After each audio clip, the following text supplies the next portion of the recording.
Hello everyone. Hello. Comet Leonard has exquisite astrology. It's unbelievable, and also what we just heard today.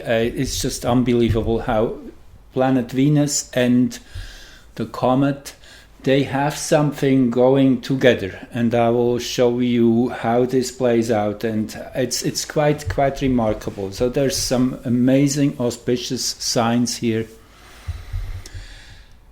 Let's start with the discovery chart. That was January the 3rd, 2021, when astronomer Leonard on Mount Lemmon, Arizona, where I actually have been, has its own observatory. It's 9,000 feet high, Mount Lemmon, just 20 kilometers away from Tucson. Those of you who have been there know it's a very special place.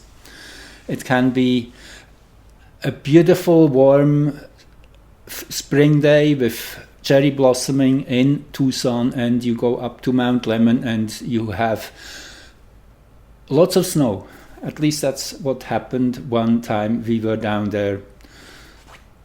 72 inches of snow. People were skiing up there, Mount Lemmon. Anyway, that's my memory of Mount Lemmon. So I have a personal connection to this place where this comet was discovered on January the 3rd, 2021, exactly to the day 1 year before it will be closest to the sun, which is January the 2nd, 2022.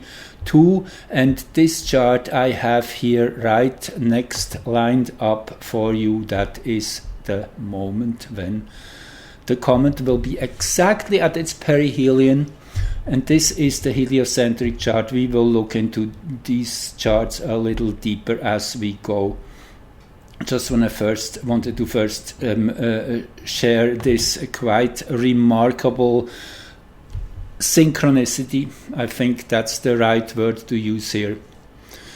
Coincidence you could use too, however you have to redefine the word coincidence. A coincidence, something which happens together in a sacred resonance, you could say. Well, now I'm getting too warm here. Okay. So anyway, let's just get started here with what I just read in the space weather page today, and I just shared it.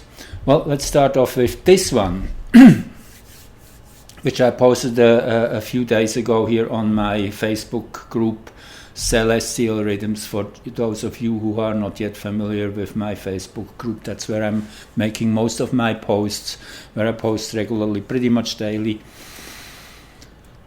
In early January, this comet might become visible to the naked eye. That's the promise. We could barely see it early this morning in the last few days as it was closest to the Earth. It's still relatively small as a comet compared to other ones, but it is the brightest one of this year. And the specialty about it is it comes back from a 30,000 year travel. That's when it last was close to the sun. And that is really an amazing time span back into the past. Think Atlantis, Lemuria, that's kind of in that range. And it made me think this is really a reconnecting point, an awakening point for many of us who have been, as we know, the magicians and the wise people of that Atlantean period, and we have dreamed ourselves back here into this present setting. That was the magic which was performed to generate this timeline, this possibility of a second chance of awakening and being faster than the dark forces, having that edge upon them. And that's what there are all signs that this is the case this time, that we are making it. It's so exciting. It's most exciting times ever, and to be alive right now is an extremely wonderful gift. So let me scroll to this post which I just posted here about, okay, here it is. So Comet Leonard and Venus. On December the 18th, there will be the closest Venus comet flyby in recorded history. And on December 19th, the comet's dust tail will graze Venus, possibly producing a meteor shower visible from Earth. Now, if you listened to my last video, if not, please go back and listen to it. I think it's lots of powerful information in there showing you how important this Venus retro period will be. On the 19th, Venus will reach maximum longitude and initiate its 6-week retro journey. So how amazing is this? On the very last day, celebrating a new stage Venus is just entering, and as there are so many indications, this will be a extremely super evolutionary phase these next 6 weeks, because they will pretty much push us to that place collectively where there's a self-ignition happening. I want to play you a couple minutes of this beautiful animated movie by Charles Eisenstein, which is about us in the past or wherever in a timeless other world, committing to this assignment to come to planet Earth and help in the awakening. And as some sources say, there's 65 million starseeds on this planet right now as we speak, and these are the people. You are definitely one of those. There's many, many more who are not yet fully aware of their role in this play. This is all just coming together. So let me just play you a couple minutes out of this 9-minute beautifully animated short movie. World is possible. As you grow up in that world, your knowledge will be under constant assault. You will be told in a million ways that a world of destruction, violence, drudgery, anxiety, and degradation is normal. You may go through a time when you are completely alone, with no allies to affirm your knowledge of a more beautiful world. You may plunge into a depth of despair that we, in our world of light, cannot imagine. But no matter what, a spark of knowledge will never leave you. A memory of your true origin will be encoded in your DNA. That spark will lie within you, inextinguishable, until one day it's awakened. You see, even though you will feel for a time utterly alone, you will not be alone. We will send you assistance, help that you will experience as miraculous, experiences that you will describe as transcendent. These will fan that spark into a flame. For a few moments or hours or days, you will reawaken to the beauty and the joy that is meant to be. You will see it on Earth. For even though the planet and its people are deeply wounded, there is beauty there still, projected from past and future onto the present as a promise of what is possible and a reminder of what is real. After that glimpse, the flame may die down into an ember again as the routines of normal life there swallow you up. But after each awakening, they will seem less normal, and the story of that world will seem less real. The ember will glow brighter. When enough embers do that, they will all burst into flame together and sustain each other. Because remember, you will not be there alone. As you begin to awaken to your mission, you will meet others of our tribe. You will recognize them by your common purpose, values, and intuitions, and by the similarity of the paths you have walked. as the condition of the planet Earth reaches crisis proportions, your paths will cross more and more. The time of loneliness, the time of thinking you might be crazy, will be over.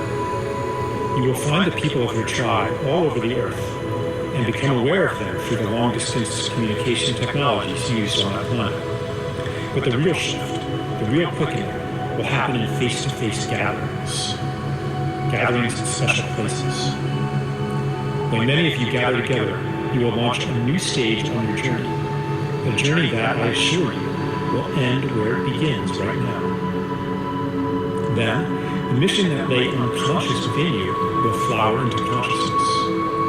Your intuitive rebellion against the world presented to you as normal will become an explicit quest to create a more beautiful world. Yes, definitely worth the 9 minutes. I will post the link to this short movie in the comments. So it seems this time, which is described in the short movie as the moment of recognition and of coming together and of generating that much light, that a breakthrough is occurring, which will be like a wildfire catching on, and this is happening in the next 6 to 8 weeks. That's the prediction. Exciting times. So yes, Venus was rising the moment this comet was discovered, and I would like to say that Ron Scott has been the one providing me with the exact times of particularly the discovery, and actually the discovery I found in myself, and but particularly the perigee, the closest flyby to Earth. Thanks, Ron. He has pointed that out. He has more kind of that cutting edge of doing exact research on timing and such. So interesting too, the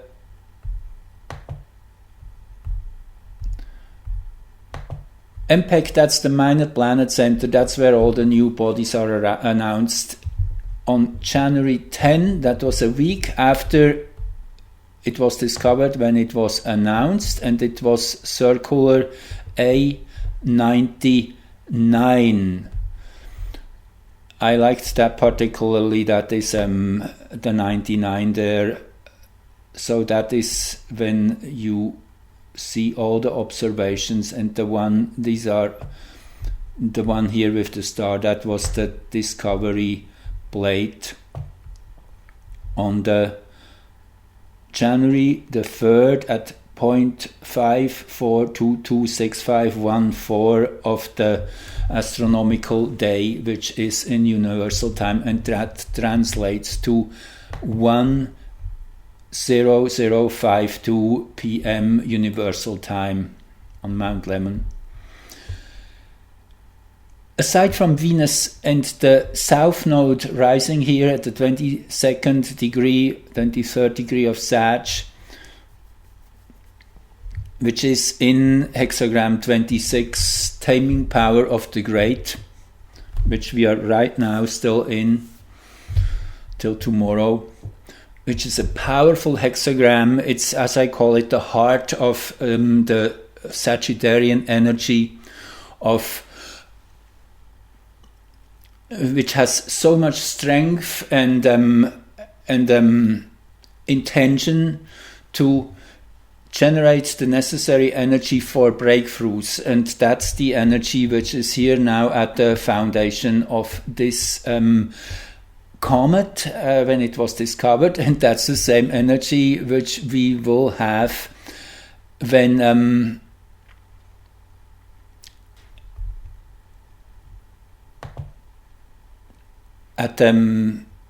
okay, I'm mixing something up here. Sorry about that. It is this hexagram. You see, this is this was the discovery, and the one we have today with its closest flyby, that was Okay, I have too many charts as usual. This is the one. Okay, you see, that's the 20-degree Sag, Sun, hexagram 26. So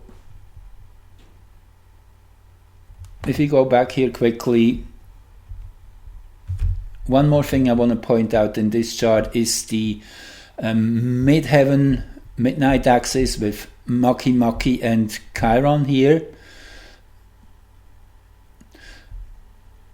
Maki, that energy which dreams a new world into manifestation. It is a powerful force of creation. Chiron, the wounded healer, which we will see again and again in the coming charts I'm showing you. Chiron is playing a major role here. Just watch here, 8:32, that is the midnight point in this discovery chart. And if we go now to yesterday's chart of closest flyby, here it is, the moon at 8°26 in closest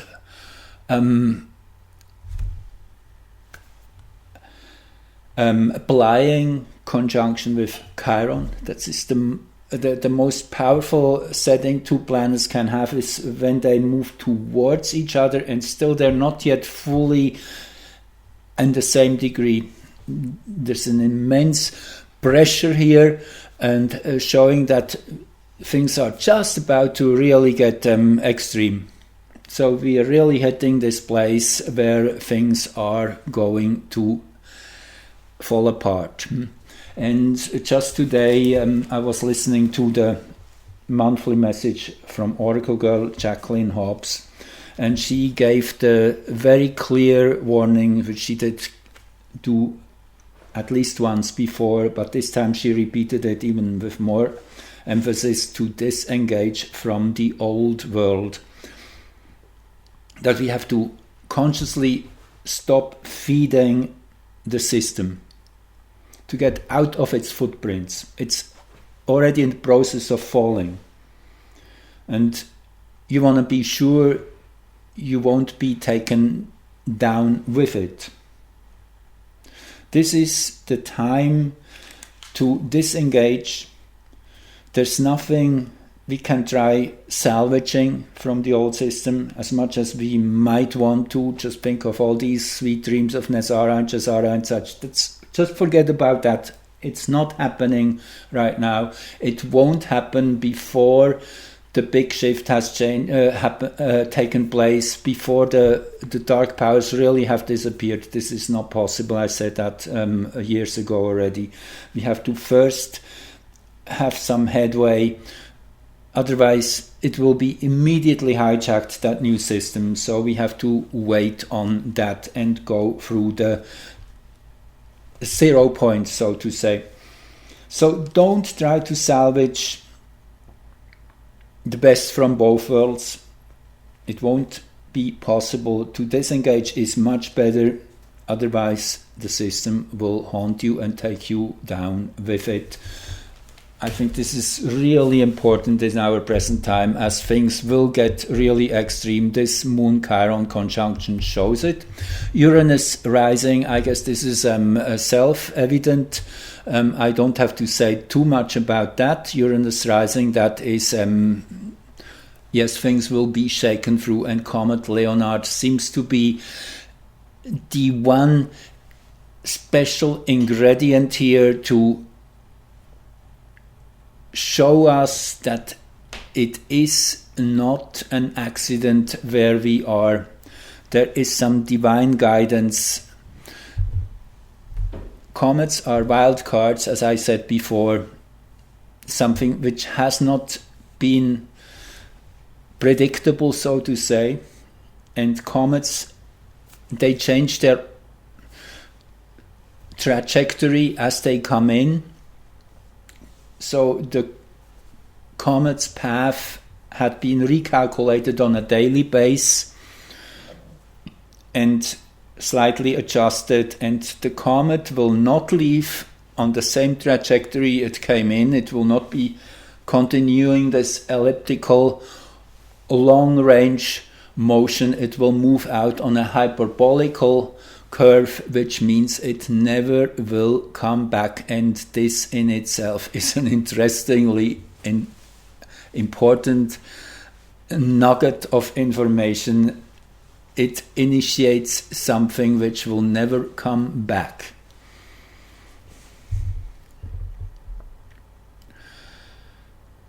In this chart also there is the 18th degree of Capricorn here in midheaven over Greenwich, in that moment when Leonard was exactly closest to Earth. Perigee means closest approach to Earth.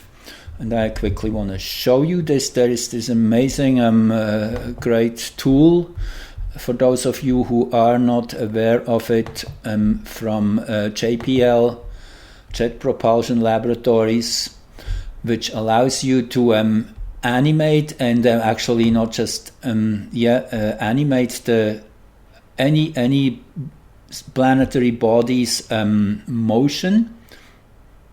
And you can play with this. This is 3D. You can. So this is for the moment. Yesterday, when I'm having a little issues here sometimes with this. Come on. Okay. So here you see it. Here is Earth. Let's just turn it a little bit more. Come on. Here we go. Yeah, it is an interesting thing. I'm not really knowing how to navigate it best. Okay, here we go. So that was yesterday. That was when the comet had its closest approach on the 12th okay. Here we go. The 2021 12th month, 12th day. And as I say, this is you can animate that. Here there's a little buttons which you can then play. So this is the I'm stepping here in days forward. So this would be the 13th, the 14th, the 15th, the 16th, the 17th, the 18th, and you see how close the comet gets to Venus here. And then on the 19th, that will be when Venus goes retrograde, and when she will be engulfed in the comet's tail. For those of you who are new to this tool, it's JPL nasa.gov.tools, and there you find that this is this main page, and then you can search for particular bodies here, any asteroid or planet or newly found planet, and then here this is the orbit viewer, and when you click on this, then you get to see and to play around here. And again, this is you can zoom in and zoom out, you see them. So that's kind of shows you the extreme orbit this comet is coming from and leaving again. Just want to quickly show you this.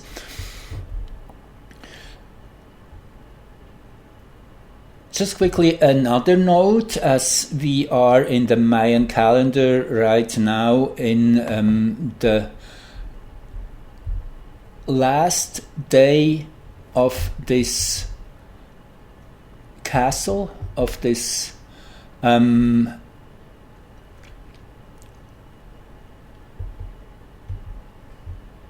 white northern castle. Here it is, white northern castle of crossing, and tomorrow we're entering a new 52-day period, the 52 days of purification, No, that has just been the case. The 52 days of transformation are ahead of us, which will be the blue western castle of burning, ignited tomorrow, the 14th of December. Chikchan, the celestial snake, the red magnetic serpent, is related to survival and instinct. So these coming 13 days between the 14th and the 26th of December are also, let me show you this here on this diagram. This is galactic timing. This is the galactic calendar. Yes, it's called the Mayan calendar, but I'm more and more wanting to use the name galactic calendar because it's really the galactic frequencies which our whole galaxy resonates on, that 260-day frequency. So today is this day, the 13th of December.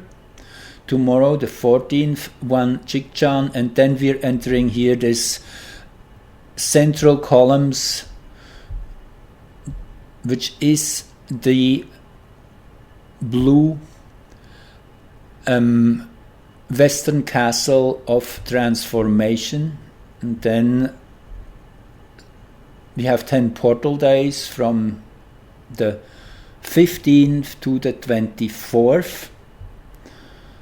You can count on intensity and all the energies just going really a few notches up in these coming 10 days, 11 days. I mean, it will start tomorrow. Chikchan is an intense energy. It is that energy we feel in our bellies, that what is the right thing to do. And there is this surge which makes us to do the right thing, to be in touch with our guts.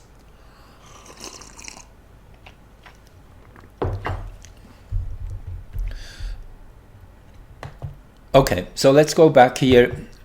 That's where we started with the discovery chart. Lots and lots more could be said about this chart here. Just one thing here which stands out is that moon in Virgo conjunct AW197. AW197 is stealth. It is the stratagem to be able to absorb the energies of this crazy reality and use that momentum to answer it in such a smart way that it defeats itself. And I guess that's what we are seeing happening. It is that allowing of all that craziness which is triggering the Great Awakening, which brings us all together. That's the one thing the Star Controllers have not seen coming, how we will not go against each other when crisis really hits, but rather that we will stand with each other and support each other, and that's where the whole thing falls down, that whole attempt to bring tyranny and slavery to a whole new level. It will not be happening because people will wake up and help each other and stand together and start seeing through the maze. And that's exactly what is now happening on logarithmical levels. It will just take on such a momentum, that awakening, it can't be foreseen yet. We are really now getting into the most intense period. So this is the Perihelion. I'm just jumping here ahead a little bit. This is January the 3rd, when Leonard will be closest to the Sun. And that is the most important point in a comet's life, when it reaches maximum velocity. It has been accelerating, you could think, for the last 17,000 years or so, since it had reached its farthest distant point, where the centrifugal forces which made the comet flee away from the Sun, being balanced out by the gravitational pull, which was still there. So that moment, and since then, that gravitational pull has been growing, and this will be the moment of maximum speed, maximum kinetic energy, and then it will shoot away again and be gone forever from here on forward. Interesting, the galactic center here at the rising point. This in itself says this is a very, very special energy which is now released here. That is a release point. In that sense, that closest flyby to Earth happening ahead of the closest approach to the Sun shows that the energies here on Earth are still building. Still, we are in a compression mode, and this is the moment we have now become charged already by this energy. It has entered, so to say, our collective consciousness has risen to a place of recognition, but the energies are still pushing, building, getting stronger, and this also shows in the I Chings of these degrees.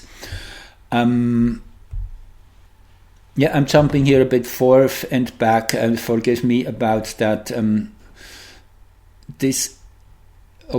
will get back to that in a minute. So as you see, this is the chart for yesterday. That is really what we're dealing right now with. The other chart is still future music, as we say in German. Something yet to come, something to look forward to.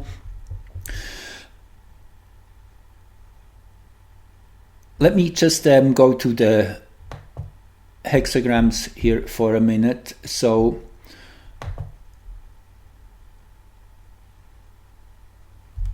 okay, I forgot saying something. So when Comet Leonard was closest to Earth at its perigee, it was at 16 degrees 32 minutes in Sagittarius. Naturally, it's not here in this chart because I have no symbol for it here, but you just have to think here 16 degrees 32 minutes, that's where it was in zodiacal longitude yesterday. It travels extremely fast. By the 18th of December, as we said, it will be very close to Venus, so you see how fast it travels. It travels about 6 degrees a day. What is particular about this degree is this is hexagram 5, which I have been talking about before in my earlier video. It was this last 7 days where the solar eclipse occurred in, which makes this hexagram extremely important also for the longer run, for the next 6 months.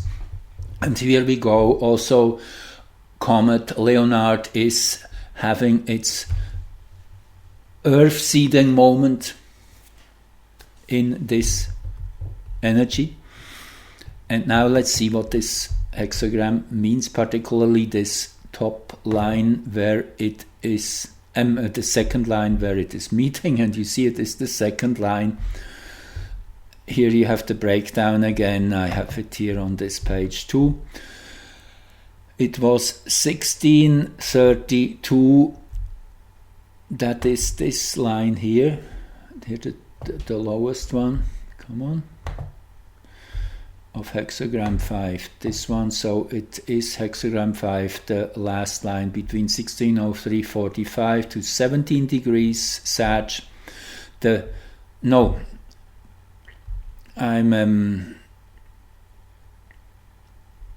I'm showing you the wrong one. I'm sorry. This is the one for the Perihelion, which is coming up on the 3rd of January. So here we're talking about this one, the 6th line of hexagram 5 waiting. All beings have need of nourishment from above, but the gift of food comes in its own time, and for this one must wait. So it's a state of really we just have to hold the ground, do the right thing, be ourselves, and things will happen from here on forward all by itself. Naturally, we still do what we are good at, we still keep doing the right thing, but it is a time of eat, drink, and be merry. Otherwise, do enjoy yourself, be creative, paint, play music, draw all your energies out of the system, separate yourself as much as you can, interact with it in a minimal way. Strength in the face of danger does not plunge ahead, but bides its time. That's the kind of the key message here. It is a time to stand down in that sense. Now the top line, and this really makes sense for what's going on right now. One falls into the pit. 3 uninvited guests arrive. Honor them, and in the end there will be good fortune. So the situation is, the waiting is over. The danger can no longer be averted. Things will get crazy now from here on, very fast. So this is the time for what we had prepared. Many of us, hopefully all of us, having our stack of food and of essentials and of small bills. Hopefully you have some of that too. If not, go to the bank and get some small bills in case the ATMs and the banks and whatnot and all of that stuff is no more functioning. That is what is coming. One falls into the pit. That's kind of the allegorical way of saying it, and must yield to the inevitable. Everything seems to have been in vain. But precisely in this extremity, things take an unforeseen turn. Without a move on one's own part, there is outside intervention.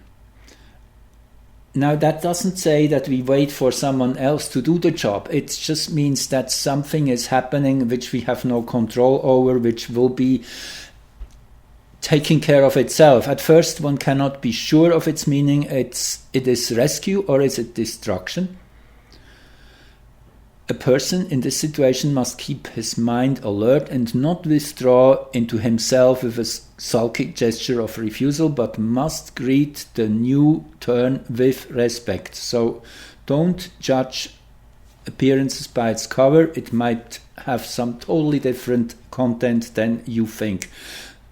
Does he, that is the one who seeks the oracle, thus he ultimately escapes the danger and all goes well. Even happy turns of fortune often come in a form that at first seems strange to us.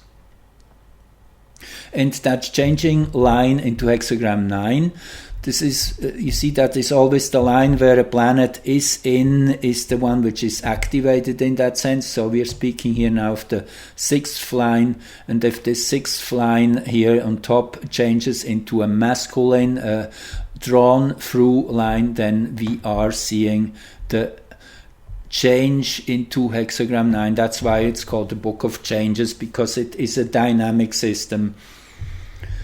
Changing only this line creates hexagram 9, the taming power of the small, no initial success and no apparent hope of same. So it is really the moment where we do not know what's coming next, if it will turn out in our favor or not. Still, this line is at the top of the hexagram, and so is the culmination of this whole energy. Accept any surprising new offers of help, and the danger that has finally manifested will be overcome at the very last moment. Lecky, that is one of the translators of the I Ching, states, there will be good fortune in the end, if one respectfully receives the help that arrives. So you have to be open to all possibilities. That's what it says.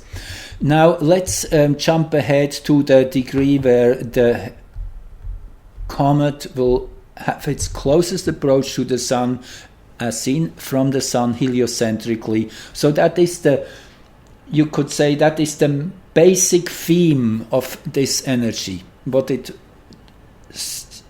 ignites. And what it ignites is the fellowship with man. What a beautiful hexagram is that. In the center of Aquarius, it will be at 1507 Aquarius, where the comet will be closest to the sun. Let's just go back here for a sec. 1507 Aquarius, that's here at the center of Aquarius, is hexagram 13, fellowship with man. And the structure of the hexagram is fire below and heaven above. It is sitting around a campfire and sharing stories and being together, enjoying the sense of community.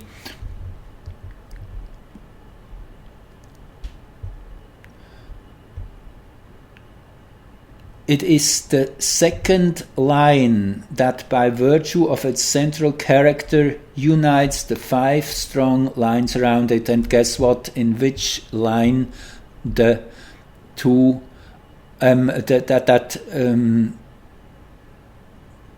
comet will be in when it's closest to the sun, in the second line. I'm just showing you here quickly. This is the same numbers and a list you can find on my website too, on the cosmoswithin.org. And okay, just give me one sec. That is 1507 Aquarius.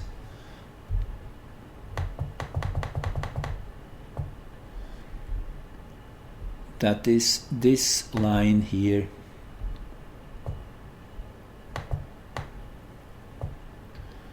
Which makes this hexagram change into hexagram 1 with all 6 yang lines, the most powerful of the 64 hexagrams. So the second line here reads,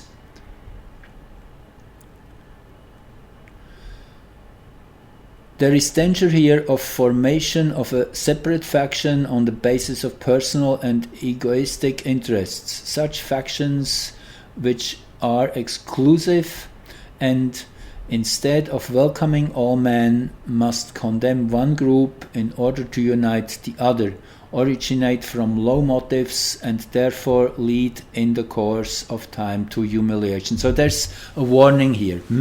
The warning is not to fall for being turned against each other which I guess is a very fair warning at this point, because they're still trying so hard. However, changing only this line creates hexagram 1, the creative. The line says we should not seek to artificially limit membership of our group on the basis of our self-interest. Certainly not. This is not a time of thinking of self-interest. No real success would be possible in such circumstances. The resultant hexagram 1, however, is extremely positive, so implies that we heed the advice of this line and become very successful as a result. This shows the representative of the union of man in relation with his kindred. How about that?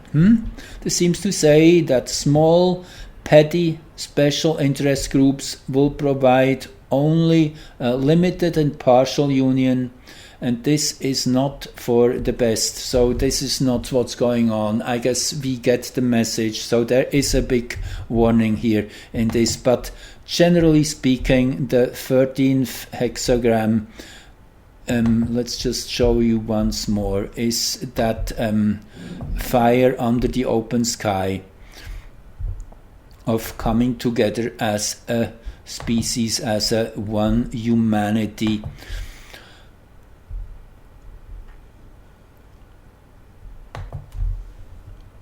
So let's just go back here for a second to that moment, or ahead I should say, as back here in my sequence of charts, to that moment when Comet Leonard will have its closest approach to the Sun on January the 3rd, 2022, exactly 1 year after its discovery. How special is that? And even with the same rising sign as it had at its discovery spot, where it first was kind of coming into human awareness. And this is always a special moment when something is discovered. It might be one single person who sees it first, but it's that 100th monkey effect. As soon as one single human being, one single mind has grasped a new opening of recognized something which is a first, it's kind of, we are all connected, and that moment it was fed into the collective mind, if you want. That's why this moment is so special and so important. Tells us a story about the incoming energies, qualities, what it has as a special gift. And then, yes, exactly 1 year later, with the same ascendant now here globally, with the galactic center at the ascendant, very, very powerful, very special. And the equatorial ascendant here on Pluto, how much better can it get? Pluto, the planet of transformation, of the phoenix reborn out of its ashes, in Capricorn, all about power systems. So Pluto is going through a big rebirth here, as we are on that journey pretty much for now 14 years or so, 13 years. 2008 is when Pluto entered the sign of Capricorn, which was the beginning of that journey we're on, with the Plutonic energy being cleansed and reborn in a much, much bigger way than we yet can wrap our minds around it. We are really at that final culmination phase now. We're entering this where all these things will come together. So this is the heliocentric chart for that moment. Now, if we translate this moment to earthly situation, to how we perceived this moment, how from the angle of where we are within the solar system, everything is a little bit different from our side. So this is the purely, the heliocentric in that sense is the purely energetic picture, which is also, as we are all directly connected to solar energy, that's our innermost energetic structure is reflected in the heliocentric chart. And this is the circumstantial or the experiential on the outer levels. Very interesting here is Vesta approaching the galactic center, which will be exact just a few days from now. Let me just see, I guess I did that chart. Let me see if I have it here, because I'm curious myself now when this is going to be the case. Vesta will be conjunct the galactic center on the 5th of January, still a few days away. But already in a close approach to the galactic center, Vesta is the holy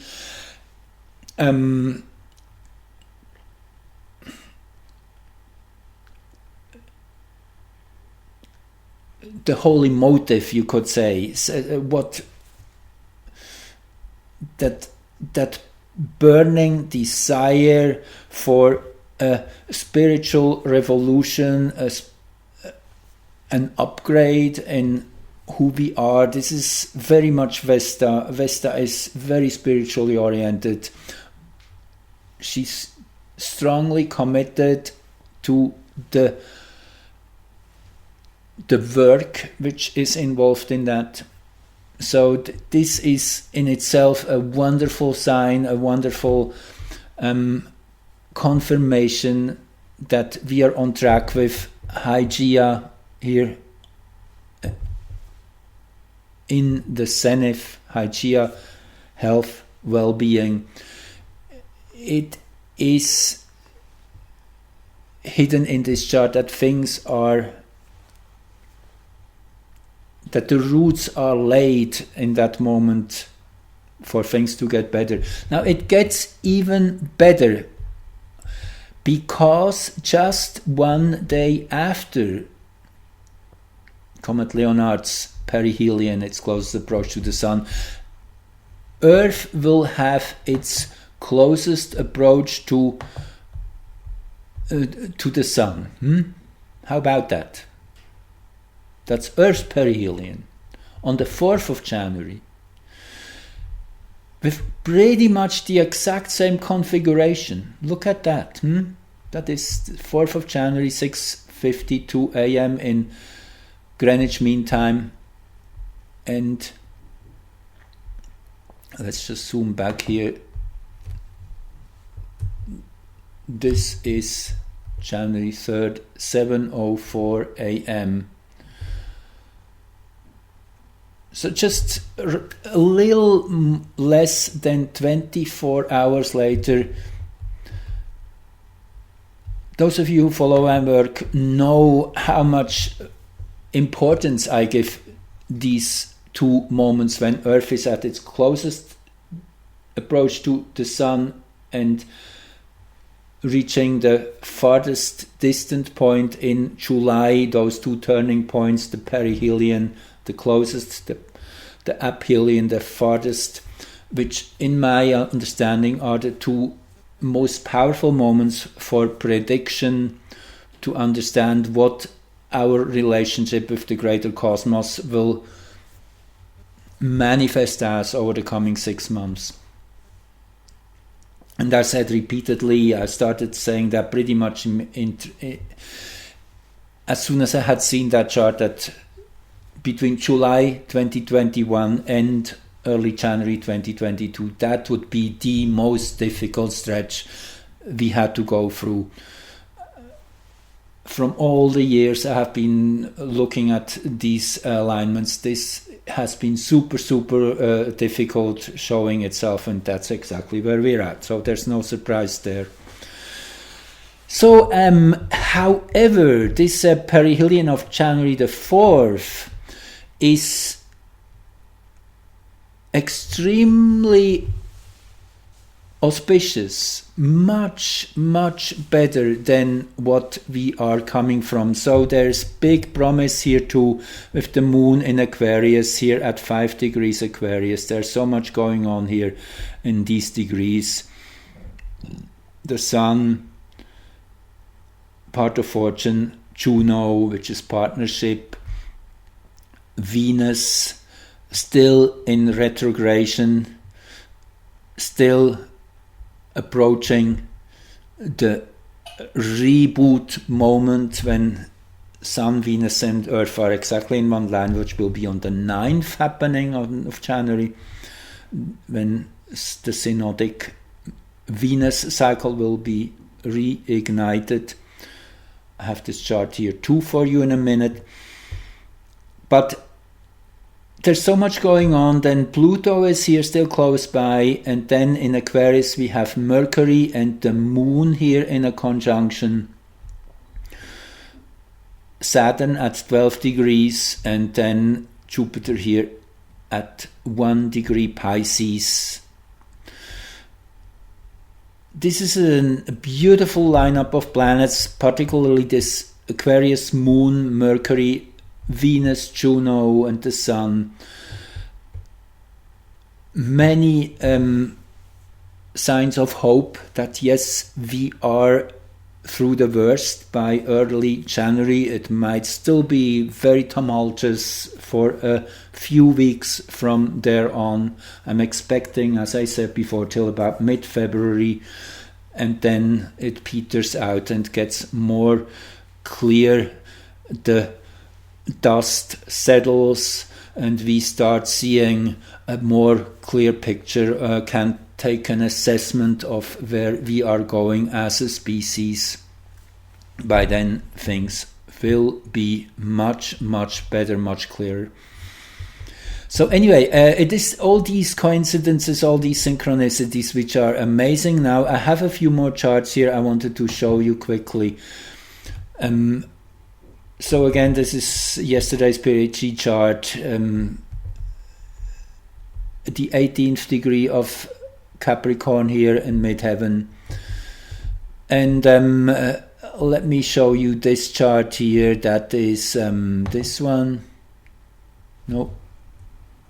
Is it this one? Yes, it is. That is when Venus will be exactly between Sun and Earth here at 18 degrees 43 in Capricorn. Closely aligned here with Juno again. Juno, which has been so important over the last 2 years as the asteroid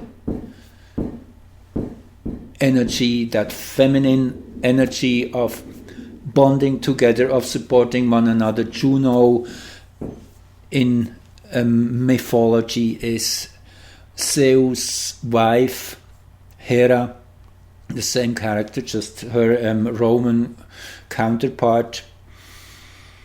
Juno is dedicated to serve her beloved, even though at times she is gravely mistreated and ignored. But she keeps her faith and supports her tribe, her people. It's the understanding of many pillars it needs to uphold a big roof, so we have to pull on the same rope, as we say in German. So again, this is the 18th degree of Capricorn, and yes, that's what I wanted to show you here. It is that 18th degree of Capricorn, which was at the midheaven. So again, another reference to the importance of Venus, that Venus and this comet are having something going together. As we now know, it's a physical event. Even Venus will have its closest ever observed flyby with planet Venus and a comet. Yeah, I guess that's I'm getting caught up in language here. Sorry. So just want to show you here through a few more charts here, which were alignments close to that moment when yesterday Leonard was at its perigee, at its closest place to Earth. So 2 days earlier we had that Pallas-Nessus conjunction here in Pisces, Pallas and Nessus at 12 degrees Pisces, with the moon here close by. So Pallas and Nessus, that is an understanding of the mechanics of the pathological energies on this planet. Naturally, with the black moon here in the center of the chart at the highest consciousness point. So it is really a recognition of how evil these controllers are. And again, this is a collective chart, so it just illustrates that yes, that's what's happening. And again, just remember the comet's degree of closest flyby with planet Earth yesterday was at 1632 Sagittarius. How about is that in that opposition point to the black moon? Here with Huya, that small Plutino planet, which is all about transforming fixed patterns from our past, freeing ourselves and transitioning to more flexible expressions, and eliminating a mental virus, that virus of false truth which has been planted into our heads, into so many people's minds. I mean, everybody has been going through that upbringing of being programmed, and we have to understand that our minds are not really ours. Many things have been built in. We have really literally been programmed like a computer. We come in as a clean drive, and then all these programs are loaded onto, and we as the computer who has consciousness then think these programs are our own creations and our own identities. And that's where things are really having to change, that we have to distance ourselves from our beliefs and be open to new ways of realizing what has been going on, what is true and what not. So this is quite a remarkable Moon-Neptune conjunction. Yes, it is a confusion, a general confusion which we are still in. And again, this degree, 18 degrees, is in resonance with where Venus will be at its closest. Sorry, I'm saying it wrong. Where Venus will be when it will be exactly between Earth and the Sun at 18 degrees. So this 18 degree resonance, interesting. Then Mercury was exactly conjunct the galactic center on the 11th, just 1 day prior to that flyby. Another really important moment in the year 2708, Mercury was here exactly aligned with the galactic center. The central sun receiving that recharge from the galactic plane of connecting with a higher perspective of seeing reality. We're set now here at midheaven in that global chart, Mars at the 4th house cusp. This is quite an opposition of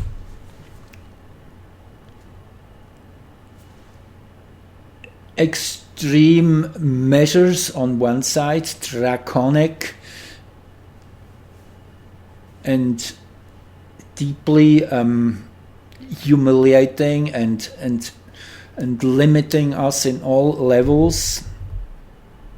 It's kind of really the peak of that energy, and then at the same time there is again AW197, which is an 800 kilometer diameter object, a celestial body, discovered in 2002, and as it says in Wikipedia, it is probably the only larger sized object which still has not been given a name yet.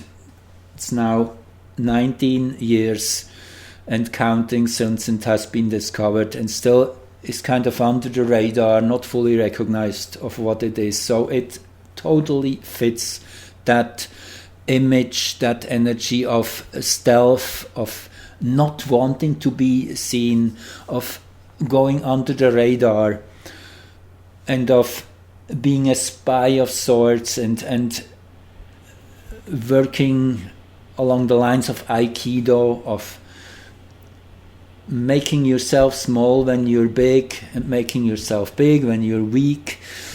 That art of war, which we have been observing now for a few years, it's been a building momentum, and more people are starting to see this. And that's kind of the saving grace why I would say, those who really can see what's going on, are understanding that the longer we are standing on the sideline and let it all happen, the better the situation is becoming in our favor, of allowing people to wake up themselves, that it all will happen in an organic process without outer interference, a true from the bottom up, a grassroots motion.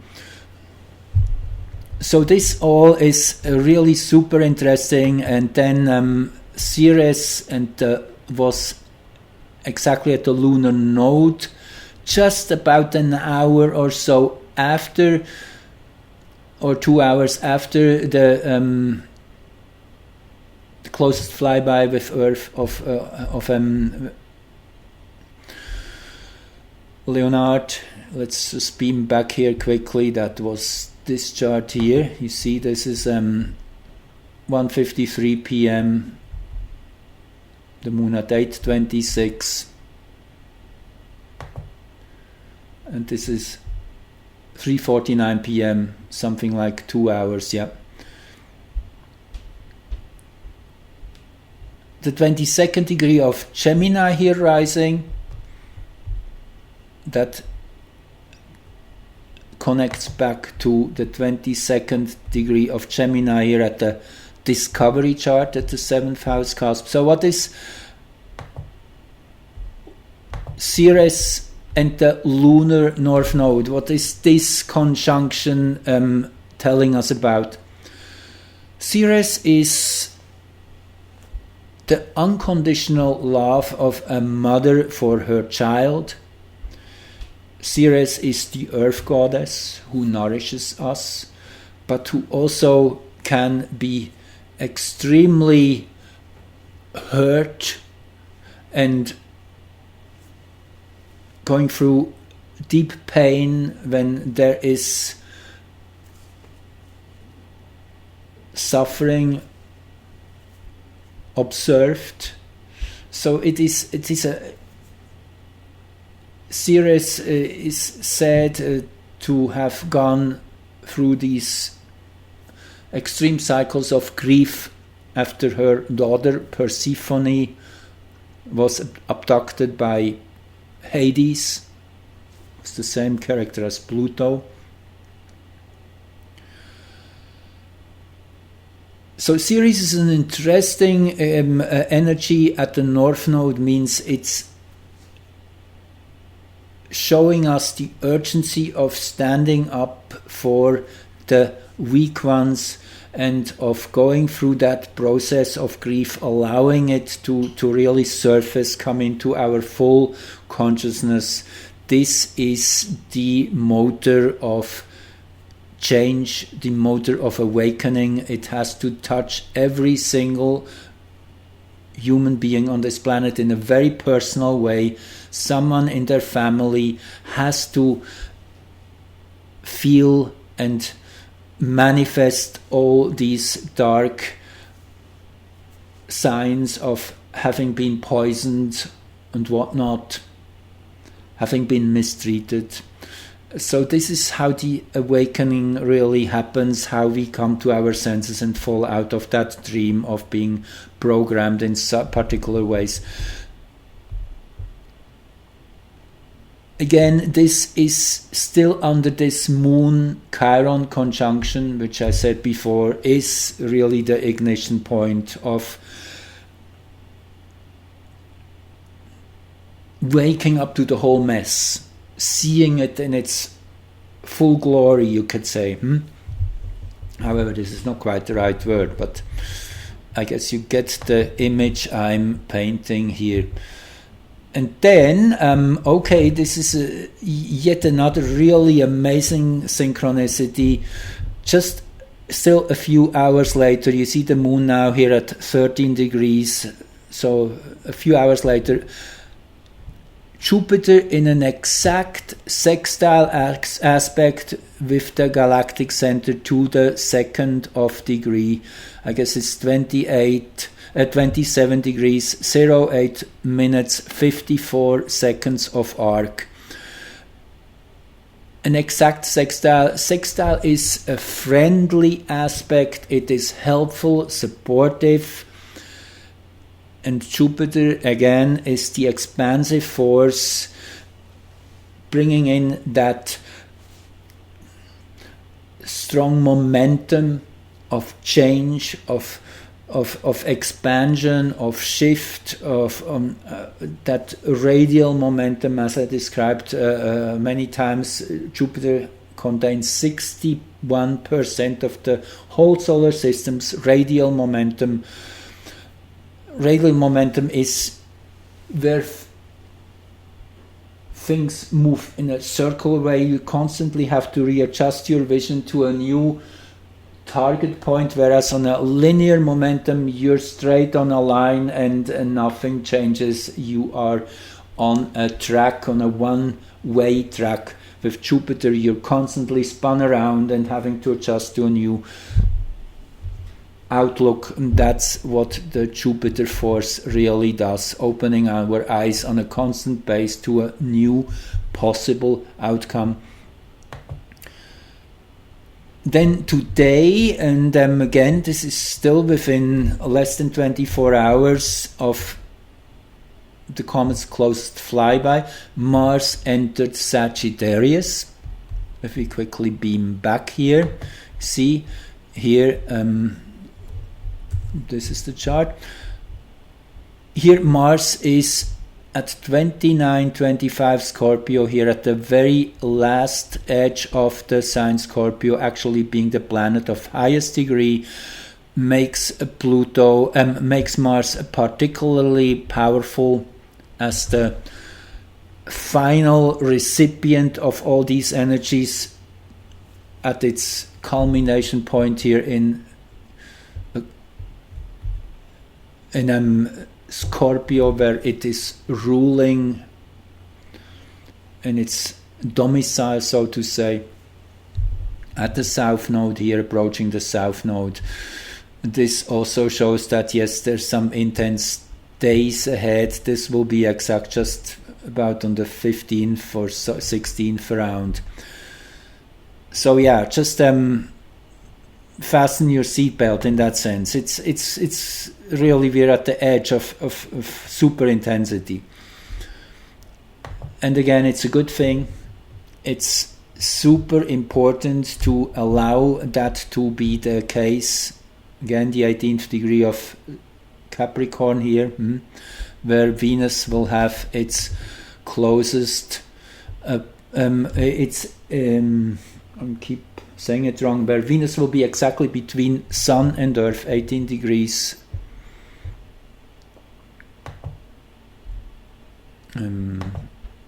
Here it is, yeah, 18 degrees Capricorn.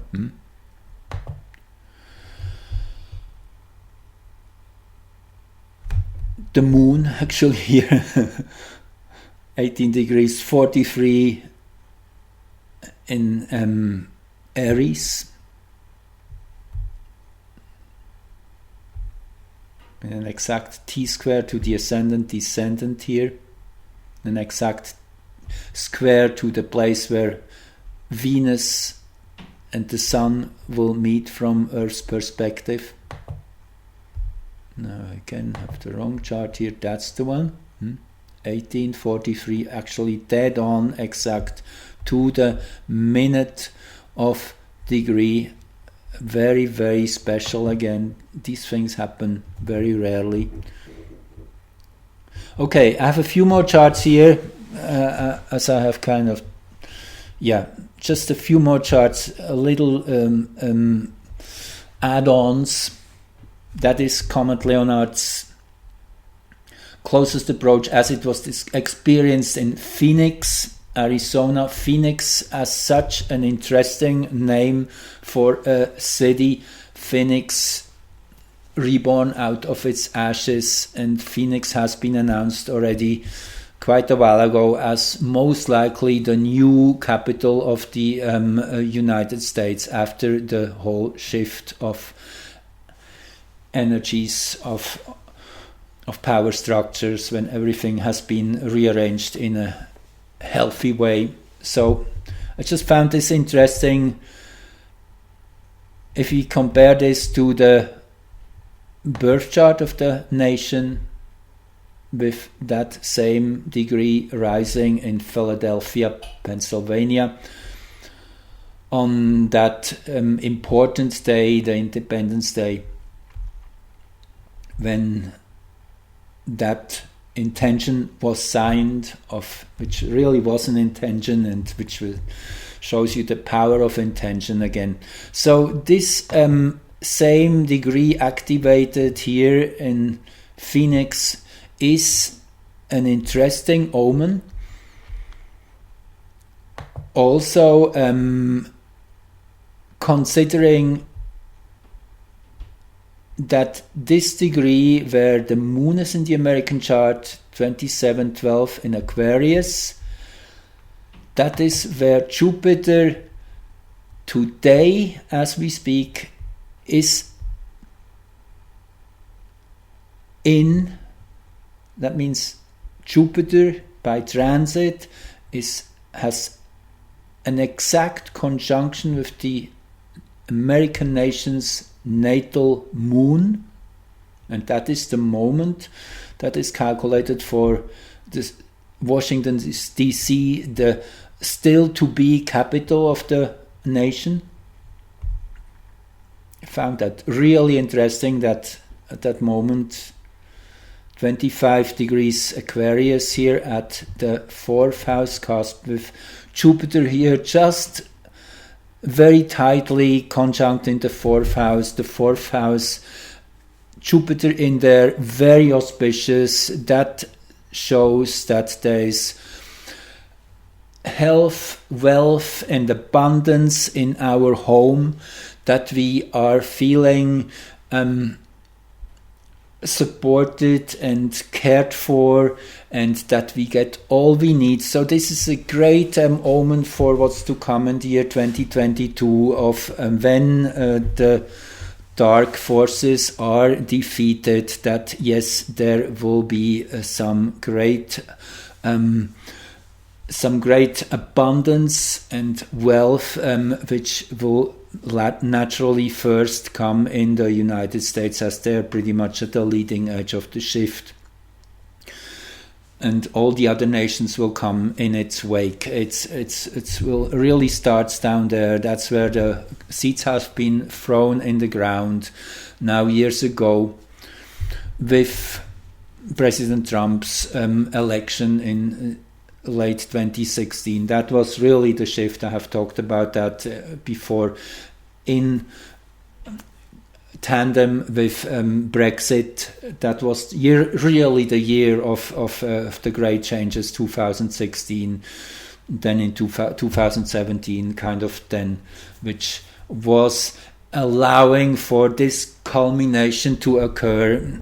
It So interesting, I find, just want to beam back here, one more chart here quickly. That was the greatest eclipse as of just 10 days ago or so in Antarctica. The moon was having its maximum occultation of the sun in that location, 25 degrees Aquarius here with Jupiter rising. I immediately said this was a great omen, that in that location where the eclipse was at its greatest, and you can go back and watch that video where I get more into the details and the many other charts which are surrounding this event. But just this repetition again of the 25th degree here of Aquarius, that's how astrology works. It's like different charts tying into each other, reinforcing each other. It's a big structure which is built, which become, in that sense, you could say, celestial guardrails, energetic guardrails, making sure the energies are bouncing off in the right ways and moving into the right directions and being channeled in the right ways. So that's it for today, and I hope you enjoyed that. It's an amazing time we're in, and it's getting even crazier. Be ready for that. No, this will be all good. This will be necessary to get from A to B, and we will have the victory on our side, victory to the light. Love you all. Thanks for watching.